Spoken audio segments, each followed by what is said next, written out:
Hi ඔන්න අද මම කතා කරන්න යන්නේ චූටි බබාලට සුදුසුම තෙල් වර්ග සහ එයාලට තෙල් වර්ග කොච්චර දුරට අවශ්‍යද කියන කාරණාව.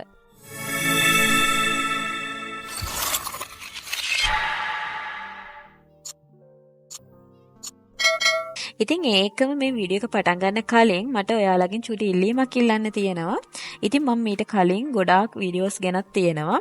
ඔයගොල්ලෝ මේ වීඩියෝ එක පළවෙනියට බලන අම්මා කෙනෙක් නම් අපේ ඒ අනිත් වීඩියෝස් උත් බලන්න ඔයාලට ගොඩාක් වැදගත් වෙයි.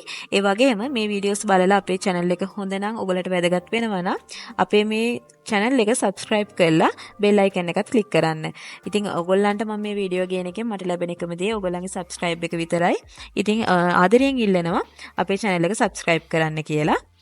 ඉතින් ඒකම කියන්න ඕනේ මේ වීඩියෝ එක ගොඩාක් වැදගත් දෙයක්. බබාලගේ වර්ධනයට ගොඩාක් වැදගත් වෙන නිසා මේ වීඩියෝ එක කිසිම තැනකින් skip කරලා බලන්න එපා. මොකද එහෙම වුණොත් සමහර ගොඩාක් වැදගත් තැන් ඔයගොල්ලෝ දැනගත යුතුම තැන් සමහර විට ඔයගොල්ලන්ට මග ඇරෙන්න පුළුවන්. ඒකම මම මේ අතරමැදි මම පාවිච්චි කරන ප්‍රොඩක්ට් ගැනත් ඔයගොල්ලන්ට විස්තර කියාගෙන යන්නම්. ඒ නිසා අනිවාර්යයෙන්ම මේ වීඩියෝ එක skip නොකර බලන්න.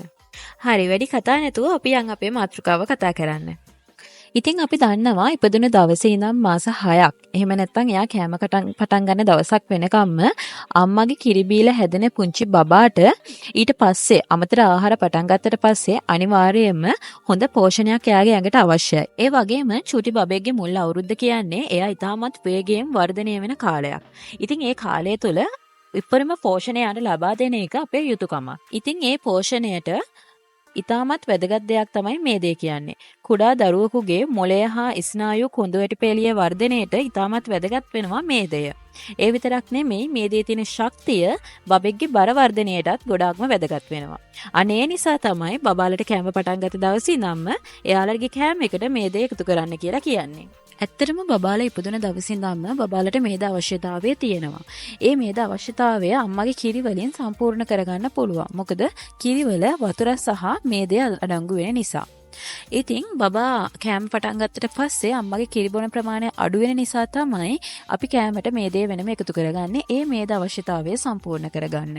ඉතින් ඔයගොල්ලන්ට දැන් තේරෙනවා ඇති මේදේ අපි බබාට ලබා නොදුන්නොත් එයාට ඒ අවශ්‍ය තරමට එයාට මේදේ ලැබුණේ නැත්නම් බබා මානසික වගේම කායිකවත් දුර්වල බබෙක් වෙන්න ඉඩ තියෙනවා කියලා. ඉතින් අපිට එහෙමයි කියලා බබාට හැම තෙල් වර්ගයක්ම ඔහේ දෙන්න බෑ. අපිට දෙන්න පුළුවන් එයාට හිතකර මේ දේ විතරයි.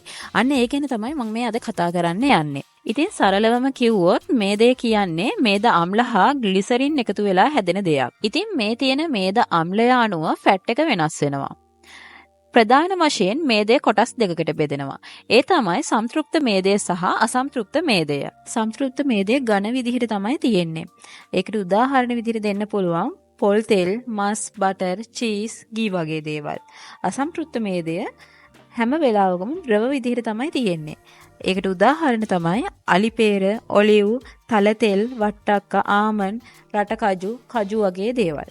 ඒ විතරක් නෙමේ අසම්තෘප්ත මේදයට මේ කිරි, ඉනිඟු තෙල්, සූර්යකාන්ත තෙල්, වෝල්නට්, ෆ්ලෙක්ස් සීඩ් වගේ ඒවත් අයිති වෙනවා.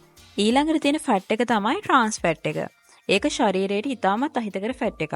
ඉතින් ඒක අපිට බලා ගන්න පුළුවන් ෂෝට් ඊට්ස් වල, මාගරින් වල, ෆ්‍රෙන්ච් ෆ්‍රයිස් වල වගේ ගැඹුරු තෙලේ දාලා බැඳලා ගන්න කෑම වල ඒක ගොඩක් වෙලාට තියෙනවා. මේ මේදයන්ගෙන් අපි බබාලට ගොඩක් වෙලාට දෙන්නේ සම්තෘප්ත මේදය සහ අසම්තෘප්ත මේදය.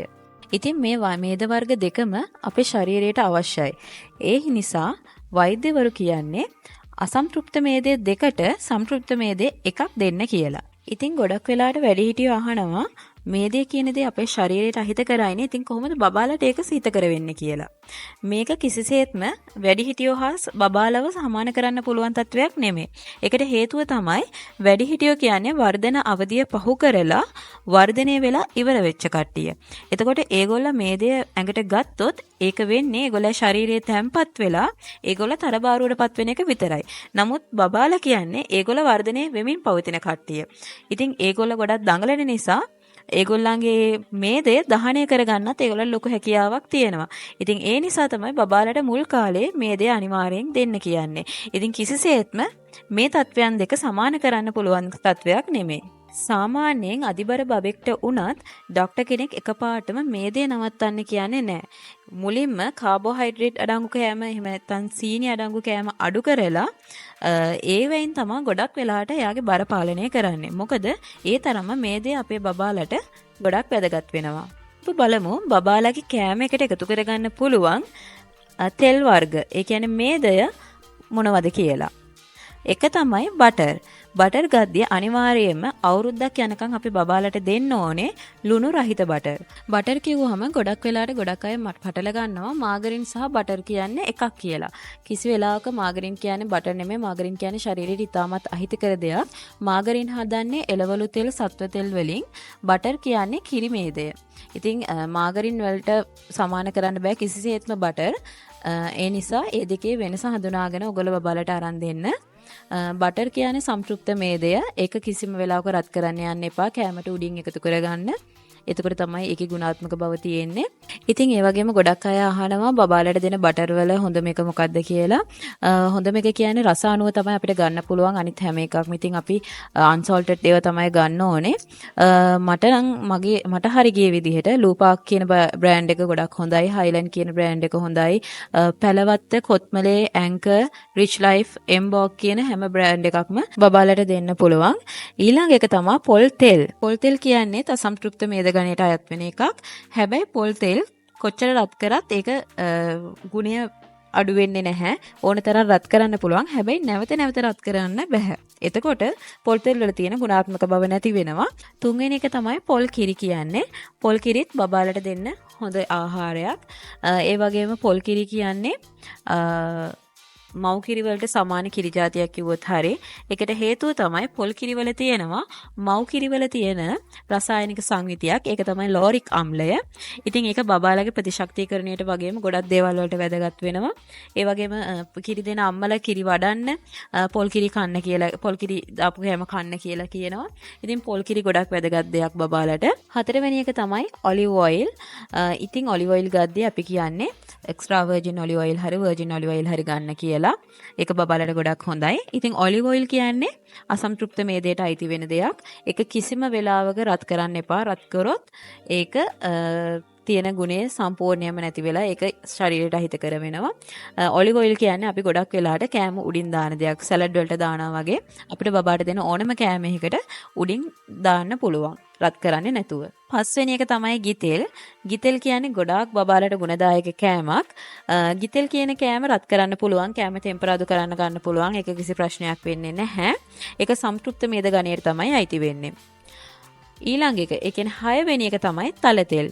තලතෙල් කිසිම වෙලාවක රත් කරන්නේ නැහැ. අපි ඔලිව් ඔයිල් වගේ කෑමට උඩින් තමයි එකතු කරගන්නේ.